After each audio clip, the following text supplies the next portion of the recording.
Thank you, Mr. Murphy. Our last Education Committee meeting was held on October the 14th, and at that meeting there were several topics discussed, the first of which was the Pennsylvania School Performance Profile System, which is a new ranking system for districts across the state that just debuted this past October. There are some results that were not able to be included because of errors within the system, resulting in the removal of promotion rates and keystone data. So we do not have accurate information reflecting our secondary school scores. These numbers will be corrected by Pennsylvania Department of Education in January and re-released. However, we are happy to report our numbers for our elementary schools.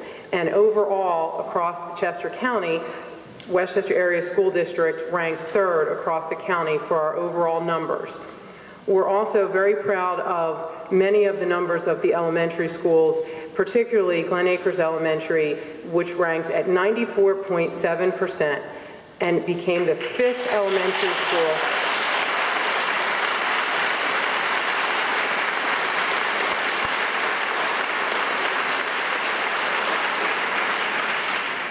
They ranked 5th in the county of 65 elementary schools.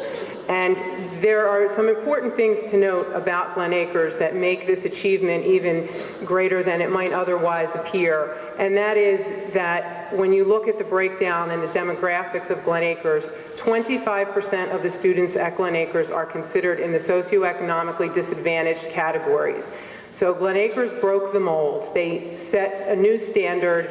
They shattered myths that say that you can't achieve based on your status in life. And that is completely not true, because our teachers at Glen Acres, the motto is, if you believe, you can achieve. And I personally want to thank every teacher at Glen Acres.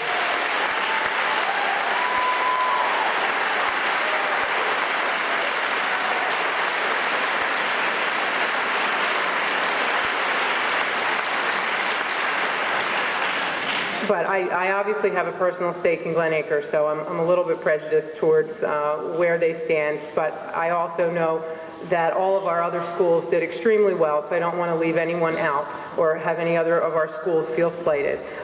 We are working as a district to look at some of the schools that had the higher numbers and some of the schools that may not have achieved so well, and have those schools work together and collaborate so that we can all come up with ideas that work. Each school being different, what works in one school may not work in another, but Dr. Missett, as well as the rest of our administrative staff, is working with all the building principals and directly with the teachers to see what might work in all of our buildings so that all of our numbers can go up for next year.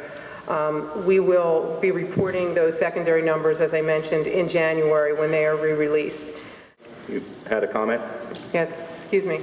Dr. Sokolowski, Dr. Frazier, could you please clarify the fact that our AP numbers are no different significantly over the past 3 to 4 years?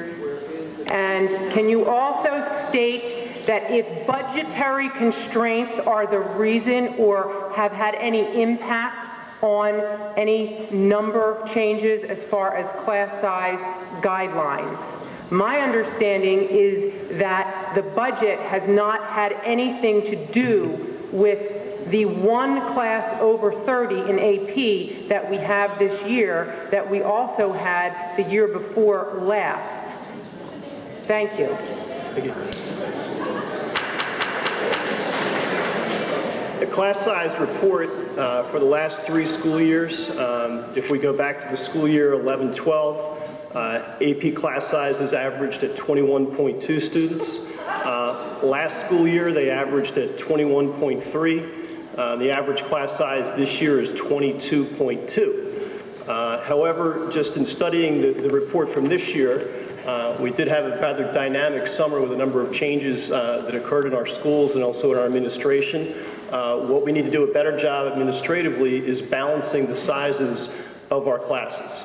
There were numerous times this summer when courses were added, allocations were added, only to see those class sizes turn back up as a result of the desire to accommodate student schedules first. So that is a practice, that is a goal that I will look at with my administrative team at the building level, but I can tell you at no time this summer was a school denied an allocation for staffing as a result of budgetary constrictions. Thank you. Ms. Hadsad? Yeah, I just want to say one thing too, Dr. Pimley, Excuse me, when, I'm a taxpayer.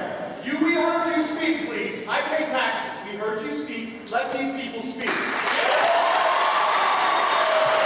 asking elected officials and have every right to speak. When you're elected, you can come up here too.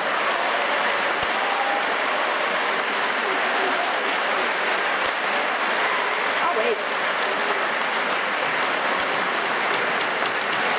so Dr. Pimley, a few years ago, when my daughter took AP classes at Boston High School, she had 30 Ms. in her Hadsad. class, and that was 4 years ago. So I just want to say that I can't see this for. Because for people who are concerned about facts, they don't like to hear them when they may work against their agenda item. Maria?